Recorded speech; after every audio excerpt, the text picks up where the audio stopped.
ملک ہندوستان کی سب سے قدیم سیاسی party INC Indian national Congress کے پورادھیش اور ممبر پارلیمنٹ راہل گاندھی بھارت جوڑو یاترا کے 112 دن مکمل کر چکے ہیں، جس سے مسٹر گاندھی 4 مہینوں سے سفر جاری رکھے ہوئے ہیں۔ یہ پیدل یاترا 7 ستمبر کو دکشنی راج تمل ناڈو کے شہر کنیا کماری سے شروع ہوئی تھی، جس نے اب تک تقریباً 3000 سے زائد کلومیٹر کا لمبا سفر طے کر لیا ہے۔ قابل ذکر بات یہ ہے کہ یہ یاترا صرف ایک راشٹریہ ہی نہیں بلکہ ایک اندرراشٹریہ معاملہ بھی بن چکا ہے۔ ملک ہندوستان کی میڈیا اس یاترا کو تو اپنے حساب سے دکھا ہی رہی ہے، لیکن اس کے علاوہ دیگر ممالک کی میڈیا بھی راہل گاندھی کی اس یاترا کو جگہ دے رہی ہے اور ان کی یاترا کی پرشنسا بھی کر رہی ہے۔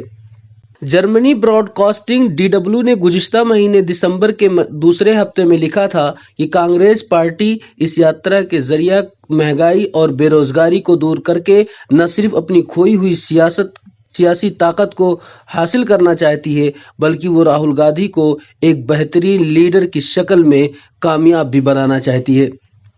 اس کے علاوہ DW لکھتا ہے کہ ایک سیاسی پارٹی جس نے اپنے 100 سال کے لمبے تاریخ میں سے زیادہ تر وقت بھارتی راجنیتی کو ایک راہ دکھائی ہے، اس طرح اب وہ دوبارہ 2024 کے لوک سبھا چناؤ سے پہلے کسی بھی طرح خود میں ایک نئی جان پھونکنے کی پوری پریاس کر رہی ہے۔ امریکہ کے اخبار نیو یارک ٹائمز کے ایک مشہور صحافی سمیر یاسین نے بھارت جوڑو یاترا میں چل کر عام لوگوں میں اس کے اثر کو بھاپنے کی کوشش کی ہے۔ نیو یارک ٹائمز میں سمیر یاسین لکھتے ہیں کہ اب جب چناؤ ہونے میں 16 مہینے باقی رہ گئے ہیں تو راہل گاندھی کی یہ یاترا اس بات کو یقینی بناتی ہے کہ ہندوستان کی اپوزیشن مودی اور BJP کے عزائم کو روکنے میں کامیاب ہو جائے گی۔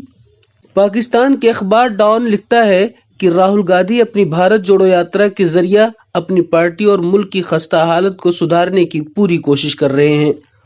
برطانیہ کے اخبار دی گارجین میں لندن اسکول آف اکنامکس کے ایک پروفیسر کا مضمون شائع ہوا جس میں وہ لکھتی ہیں کہ وہ خود اس یاترا کے ساتھ چلی تھی اور وہ لکھتی ہیں کہ یہ یاترا بہت ہی دلچسپ تھا کیونکہ اس میں الگ الگ زبان اور الگ الگ سنسکرتی و پرمپراوت کے لوگ شامل ہوتے تھے۔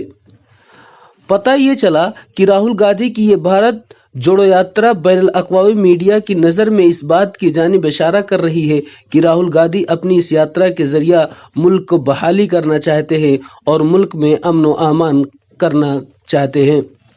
ملک سے مہنگائی و بے روزگاری کو ختم کرنا چاہتے ہیں، خاص طور سے آئندہ آنے والے الیکشن 2024 میں خود کو کامیابی چاہتے ہیں۔ جیسے جیسے راہل گاندھی بھارت جوڑو یاترا آگے بڑھ رہی ہے اور راہل گاندھی کا پیغام محبت جتنی تیزی سے پھیل رہا ہے اس کا اندازہ بھی نہیں لگایا جا سکتا۔ راہل گاندھی کی یہ بھارت جوڑو یاترا اب کیول کوئی کانگریس پارٹی کا ایک پروگرام نہیں رہ گیا ہے بلکہ یہ یاترا ہر اس بھارتیہ کی یاترا بن چکی ہے جو ہندوستان کو جوڑنا چاہتے ہیں۔ آئے دن اس یاترا میں بڑھتی ہوئی بھیڑ اس بات کی طرف اشارہ کر رہی ہے کہ راہل گاندھی کا پیغام محبت پھیل رہا ہے اور لوگ اس یاترا سے جڑتے چلے جا رہے ہیں۔ یہی وجہ ہے کہ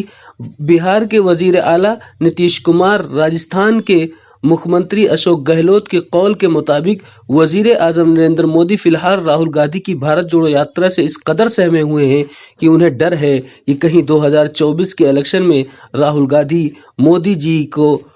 کہیں جھکا نہ دیں۔